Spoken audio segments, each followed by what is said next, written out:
Hello, my name is Makayla and welcome to a new video on what you should be doing each year of high school in order to be best prepared for college. So freshman, sophomore, junior, senior year, there are specific things that you should be working on that will ultimately help you to get into the college of your dreams.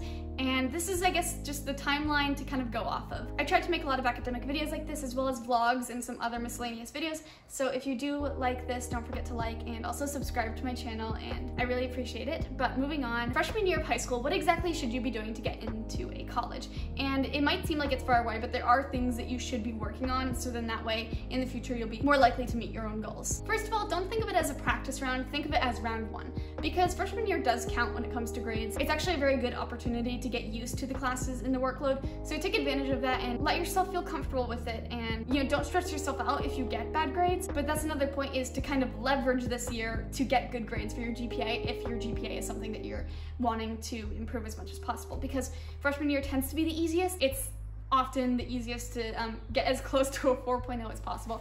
And if you are applying to colleges that look at GPA, then freshman year can be vital when it comes to having an overall high GPA at the end of senior year. Begin as many clubs as possible, every single one that sounds interesting, not because you should be doing a ton of clubs, but because then you can drop the ones you're not as interested in and narrow down your extracurriculars until you're left with the ones that you actually enjoy. Because if you only try a couple, then you may not be in the ones you actually like the most. So definitely play around and try as many as possible. Stick to around 2, maybe 1, maybe 3, maybe 4, but stick to a couple clubs that you'll carry on through with all 4 years of high school. This is important on an application to show that you have dedication and passions, and if you don't have any clubs that have lasted all 4 years, it looks like you might just be doing certain clubs more for the application than because you enjoy it. So make sure that you kind of have a sole couple that you really want to stick with and continue. The clubs that you do begin, also try to do a variety of categories, so not just sports. Try to do leadership, and then maybe a sport and service, creativity. Just keep a variety. Begin visiting your guidance counselor.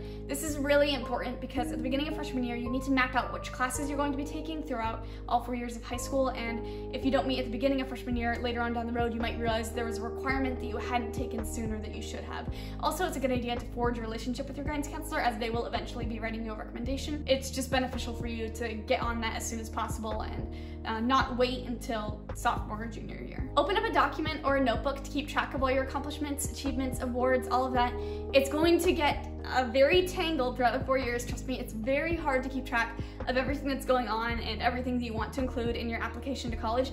So freshman year, just start off, keep a list of everything that happens. Don't worry about stuff that happened in middle school, because at the end of your senior year, that's not going to really matter unless it's something that you've been doing for 10 years of your life. For the most part, your list of accomplishments are going to all be from high school. So make sure you're working on that and updating it throughout all 4 years. Then finally, when you reach the summer right after your freshman year, make sure you take on something. So whether that's a job or volunteerism, definitely do that. If you don't have a car and you can't really get anywhere, then maybe try tutoring in your neighborhood. Just something so you're staying active during the summer and you have something to show that you are working on and you're not just idle. Now with sophomore year, of course you're going to want to keep taking the really challenging courses and keep your GPA as high as possible. Again, if your school doesn't require a GPA and it doesn't really matter for what you're going to, don't worry about that as much. But if you are going to a school that necessitates a high GPA, then you do want to keep focusing on that. Sophomore year is kind of an investigative period. So begin taking classes that you think you might be interested in, so that way you have the last 2 years of high school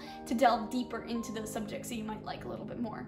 Also begin exploring colleges. So it's not too early to start thinking about which ones you want to go to, even tour a couple, because you will run out of time in junior year if you try to save all the colleges you want to tour until that one summer between junior and senior year. Jot down notes of qualities in colleges that are important to you, whether that's a small student population or a rural area. Continue meeting with your guidance counselor to make sure you're on track. That's also important. And also take the PSAT, because it's a good idea to get your mind prepped for what the testing is going to be like, and you know what to expect, and you'll know how to go about studying and working on the areas you most need to improve in during junior year. And then definitely during the summer, make sure you're doing volunteerism or a job, because not only will a job at least get you money during the summer, but it's also really good for management skills, work ethic, and it can go in your application, honestly, once you apply to college. Junior year, okay. To be completely honest, I believe that this is the most challenging, most stressful, most difficult year. And this is because you're juggling all your high school work, which is getting much more difficult at this point, as well as college stuff. The college stuff is something that's going to be a huge focus of junior year. So make sure you're going to college fairs for one, because now you really need to be narrowing down your list of colleges so that you know exactly where you want to be touring. It's okay if it's not completely finalized. You can do that during the summer between junior and senior year, but have a good idea of what your reach schools will be, your target schools, and your safety schools. This is also a study year for the SATs or ACTs if you're also doing the ACTs. Definitely get the prep books. They're pretty cheap if you get them used on eBay, and it's just a really good idea to work on those, and even just 10 minutes a day of prep is really going to be helpful. Make sure that you're fostering relationships with your teachers, because next year you're going to have to ask them for recommendations, and you don't want to go into senior year having no relationships whatsoever with your teachers. You also want to be applying for scholarships during junior year, and make a list of all the deadlines. So, you know, when you need to be applying to each college, when your scholarship deadlines are, financial aid deadlines, because as I said, junior year is very busy. It's really pandemonium, and having that sheet of deadlines is going to make you feel much more at ease. Compile and update the document that you started in freshman year that has all of your activities and awards on it. Make sure that's up to date. And then also begin outlining your personal essay. This is something a lot of people will wait until senior year to do, but I think it's a good idea to have you know, a thesis statement or something to go off of so that you can begin brainstorming, and during the summer you'll be able to work on it. I don't recommend doing your personal essay during senior year of high school because you've already got a lot of schoolwork going on. So if you want to be able to do your personal essay during the summer between junior and senior year, then you need to prep for it during junior year. Okay, so I already said narrow your college list, but visit as many schools as possible. And when I say as many as possible, I mean as many as possible. And the reason for this is, even though you may not believe that you're going to be going to every single school that you tour, it's so critical to just be exploring the campuses, because it really helps you to understand what you want for yourself. So even if you're only mildly interested in a school, touring it will allow you to say to yourself, oh, okay, I want a campus that has more trees than this. Even if it's something as trivial as trees, it's important and it's good to know. So yeah, tour as many as you can. Now, if it's financially possible for you, maybe consider doing a smaller workload during the summer. Have a job with less hours, because you will be taking on a lot during the summer in regards to applications, and you want to get as much of that done as possible during the summer. Of course, if it's not possible for you to do a smaller workload, you'll still be able to get it done. You'll just have to have better time management. But if you can, just try to do a little bit less of that. Okay, senior year. So this is your final year of high school, and you actually still do have a lot to do, particularly in the fall. So within the first few weeks when you get back to school, you do want to ask for recommendations.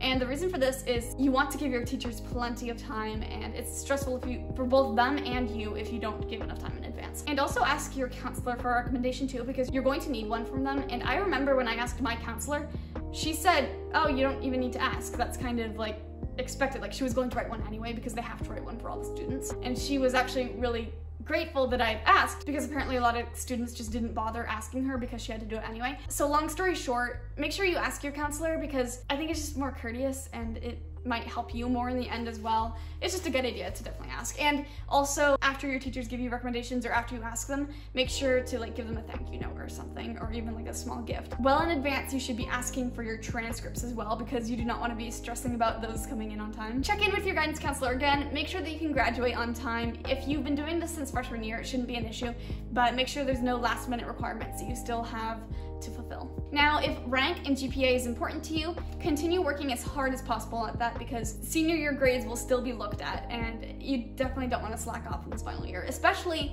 in the spring. If your grades drop enough, they can rescind the offer, which I haven't heard of happening to anyone, but it can happen, so beware of that. Now, once you've done your applications, I don't remember exactly where in the timeline this is. I'm sorry, I should have researched it beforehand, but try to get college interviews. So a lot of schools, I think it's optional, but if you can request an interview, definitely do it, because it shows demonstrated interest. Even if the interview doesn't actually have that much weight in the end, I mean, it's as much as you can do is the best you can do. So definitely think about doing those interviews if you can. Make sure you submit all your applications on time. This one's kind of obvious, so I'm not gonna linger on that. Apply for scholarships. Actually, this is something you could have started in junior year too, and get them all in on time, so that way you have as much help as possible with financial aid. And speaking of financial aid, in senior year, you're going to want to, I think if you're a US citizen, I don't know what it is in other countries, what system it is, I'm clueless. But in October, in the United States at least, FAFSA opens up, and you want to fill that out as soon as possible, because I think it's a first come, first served basis, but definitely do that as soon as you can. Once you get all your acceptances, review all of them and see which one works best in regards to your interests and the financial aid packages. And then all that's left is the summer after your senior year before college, and during that time, you just want to be prepping for college, you know, figuring out what you want to be packing for your dorm, planning out your classes, because I mean, I loved the summer before college. But anyway, make sure that you get a job or volunteerism something so you can get in some last time management experience, and also money before college is a very good idea. All right, that's what you should be doing is 4 years of high school, and I really hope that it's kind of giving you a good outline of what you should be doing, and hopefully you don't feel as confused as to what the requirements are and when you should be doing what. But thank you so much for watching, and I hope you have a fantastic rest of your week.